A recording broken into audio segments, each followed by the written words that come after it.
ఇగో ఈ తీట మనిషి ఉన్నాడు కదా, ఈ ముడతల మోతబరి batch, of course I'm not questioning his age, ఆయన ఏజ్ని నేను అంటలేను, నేను కూడా ముసలోని అయితే కాదని అంటలేను. కాకపోతే ఈయన తీట ఎంత తారస్థాయికి పోయిందో చూడు టారిఫ్ల మనవాడ. అసలు ఇవాళ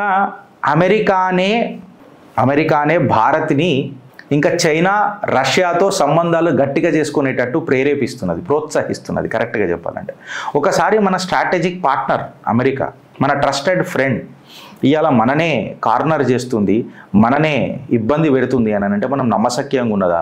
my friend he's a phenomenal guy అని చెప్పి మాట్లాడతాడు కదా, దొర్లుకుంటా మాట్లాడతాడు కదా ఈ ట్రంప్ తీట. ఇవాళ మననే చెక్ పెట్టే ప్రయత్నం చేస్తున్నాడంటే చూడు. అయితే సీన్ ఏందనంటే ఇవాళ భారతదేశానికి ఇబ్బంది ఎవరైతున్నారనంటే మన దుష్మన్తో అయితలే, మన నమ్మిన దోస్తానాతోని నమ్మించి గొంతు కోసే ప్రయత్నం చేస్తుంది చూడు అమెరికా. ఆడ ఇబ్బంది పడుతున్నారు భారతీయులు కూడా.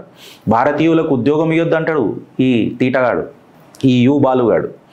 అయితే దీనికి అన్నిటికీ ఇప్పుడు ఏమవుతుందంటే ఒక జియో పొలిటికల్ ఫ్రిక్షన్ మొదలైంది ఫ్రెండ్స్.